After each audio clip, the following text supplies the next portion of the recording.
आज मी तुमच्याबरोबर ढोकळ्याची recipe share करते। ही रेसिपी खूप सिंपल, खूप साधी आहे। ह्या पद्धतीने तुम्ही जर ढोकळा बनवला तर तुमचा ढोकळा कधीच फसणार नाही आणि खूप असा स्पॉन्जी होतो आणि खायला पण खूप टेस्टी लागतो। तर चला आपण जाऊया रेसिपीकडे। इथे एक मी मोठा बाउल घेतला आहे आणि त्यामध्ये 1 वाटी पाणी टाकले। त्यानंतर 2 चम्मच साखर टाकलेली आहे मी।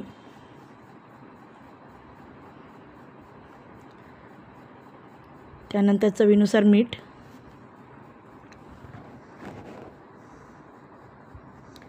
हळद थोडीशी टाकायची चिमूटभर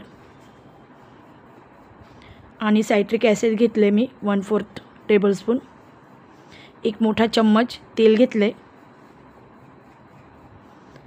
आता आपण हे सगळं एकत्र करून घेऊया।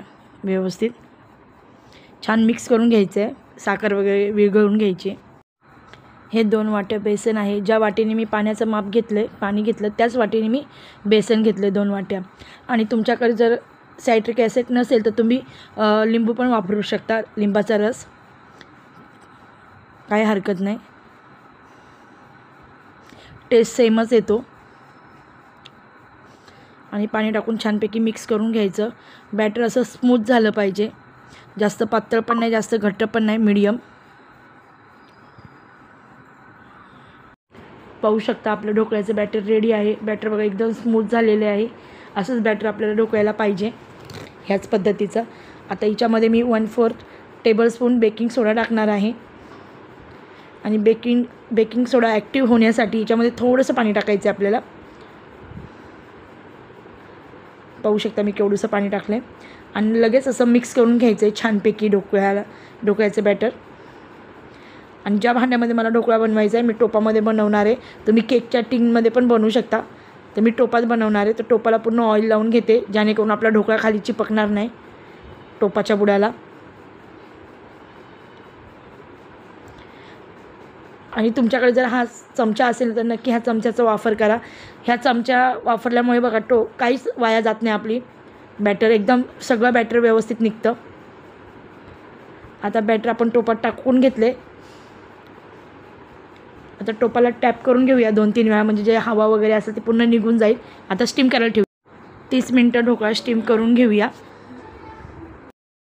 आपले 30 मिनटं झाले आहेत। आपण चेक करून घेऊया ढोकळा झाला आहे का। सुरी क्लीन निघाली तर ढोकळा झाला आहे। ढोकळा आता थंड करायला ठेवला आहे मी साईडला आणि आपण ढोकळ्यासाठी फोडणी करून घेऊया। तर मी तेल ठेवलं आहे कढईमध्ये। तेल गरम झाल्याच्यानंतर त्याच्यात मोहरी टाकली आहे। मोहरी आपली चांगली तडतडली का त्यामध्ये कढीपत्ता टाकूया, 4 ते 5 पानं कढीपत्त्याचे। कढीपत्ता चांगला छान तडतडल्याच्यानंतर हिरवी मिरची टाकूया। आणि ही कमी तिखट मिरची आहे, तिखट नाही आहे अजिबात, म्हणून मी जास्त टाकली आहे। नंतर चवीनुसार मीठ टाकूया, साखर टाकूया 2 चम्मच, 2 ते 2.5 चम्मच, आणि नंतर 1 वाटी पाणी टाकूया। आणि ही फोडणी एवढी छान लागते ना, खूप सुंदर लागते अशी, पण तुम्ही ढोकळ्यावर टाकली ना खूप भारी लागते। ढोकळा थंड झालेला आहे, आपण प्लेटमध्ये काढून घेऊया। मी अशा मोठ्या प्लेटमध्ये पलटी करून घेतलं आहे आणि पाहू शकता की ते अलगद एकदम व्यवस्थित निघाला आहे ढोकळा आणि खूप असं स्पॉन्जी झालेला आहे, छान झालेला आहे। ढोकळा आपला व्यवस्थित थंड झाला आहे। आता आपण याला कट करून घेऊया आणि पाहू शकता कट करताना किती असं स्पॉन्जी वाटतो आहे आणि तेवढाच स्पॉन्जी झालेला, असं स्पॉन्जसारखा झाला आहे ढोकळा। आणि नक्की ह्या पद्धतीने ट्राय करा, तुमचा ढोकळा कधीच फसणार नाही, व्यवस्थितच होईल। मी ढोकळ्यावर फोडणी टाकून घेतली आहे चमच्याने। आणि कशी वाटली ही रेसिपी नक्की सांगा। ही रेसिपी मी पूर्ण तुमच्याबरोबर डिटेलमध्ये शेअर केलेली आहे आणि ह्या पद्धतीने नक्की ढोकळा करा। चॅनलला सबस्क्राईब करा, लाईक करा, शेअर करा। परत पुन्हा भेटूया।